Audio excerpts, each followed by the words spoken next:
মানে বাবার ইন্তেকালের পরে বাবা রেখে যাওয়া শুধু একটা সাইকেলই ছিল আমার সম্বল। স্বপ্ন ছিল জাতীয় দলে খেলার, কিন্তু হঠাৎ একদিন বাবার মৃত্যুতে বদলে যায় সবটা। ক্রিকেটের জার্সি খুলে তুলে নিতে হলো সংসারের দায়িত্ব, সাথে রইল একটা সাইকেল, আর শুরু হলো জীবনের সবথেকে কঠিন ম্যাচ। ব্রাহ্মণবাড়িয়ার কসবা উপজেলার সুজন মিয়া, যার মাঠই ছিল দুনিয়া। ক্লাস 10-এ পড়ার সময় জেলা পর্যায়ে খেলেছেন, এমনকি বাংলাদেশ ক্রিকেট বোর্ডের নর্থ সাউথ জোনের বয়সভিত্তিক দল ও অনূর্ধ্ব 18 জেলাভিত্তিক দলের সদস্যও ছিলেন। স্বপ্ন ছিল বড় ক্রিকেটার হওয়ার, কিন্তু বাবার মৃত্যুতে পরিবারের দায়িত্ব এসে পড়ে কাঁধে। তার সম্বল বলতে ছিল একটি সাইকেল।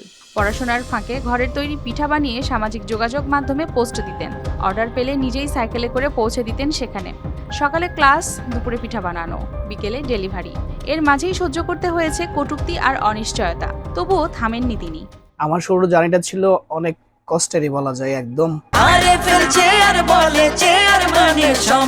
চেয়ার, ক্ষমতার নয় সমতার চেয়ার।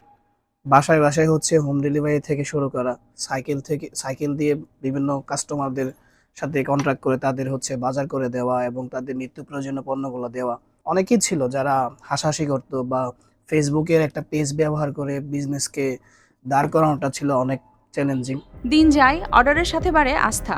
ছোট পরিসরে গড়ে ওঠা প্রতিষ্ঠানে নিজের পাশাপাশি আরও কয়েকজনের কর্মসংস্থান হয়েছে।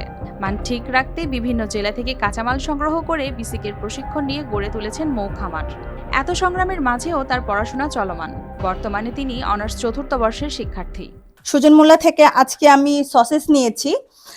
ওর থেকে আমি অনেক কমই সসেসগুলা পেয়েছি। আর জানেন, ও প্রথম থেকে ওর প্রোডাক্ট খুবই ভালো এবং সে হচ্ছে সরাসরি এসে হোম ডেলিভারিতে প্রোডাক্ট দিয়ে যায়। তো বর্তমানে সে একজন কসবাতে ভালো মানের একজন উদ্যোক্তা হয়েছেন। আর তার এই পথ চলাটাও কখনোই সহজ ছিল না। ছোট থেকেই সে আস্তে আস্তে বড় হয়েছে, বিভিন্ন বাধা বিপত্তি পার হয়ে বা বিভিন্ন চ্যালেঞ্জেস গুলা সে মোকাবেলা করে দেন আজকে এই পর্যায়ে এসেছে।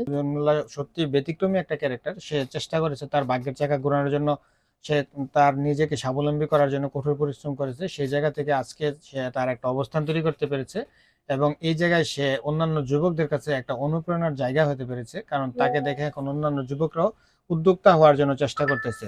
ক্রিকেটার হওয়ার স্বপ্ন হয়তো পূরণ হয়নি, তবে জীবন নামের খেলায় তিনি এখনো লড়ছেন। এটা সেই সব তরুণের গল্প যারা হার মেনেও হারিয়ে যায় না, বরং পরিস্থিতিকেই পথ বানিয়ে আবার উঠে দাঁড়ায়।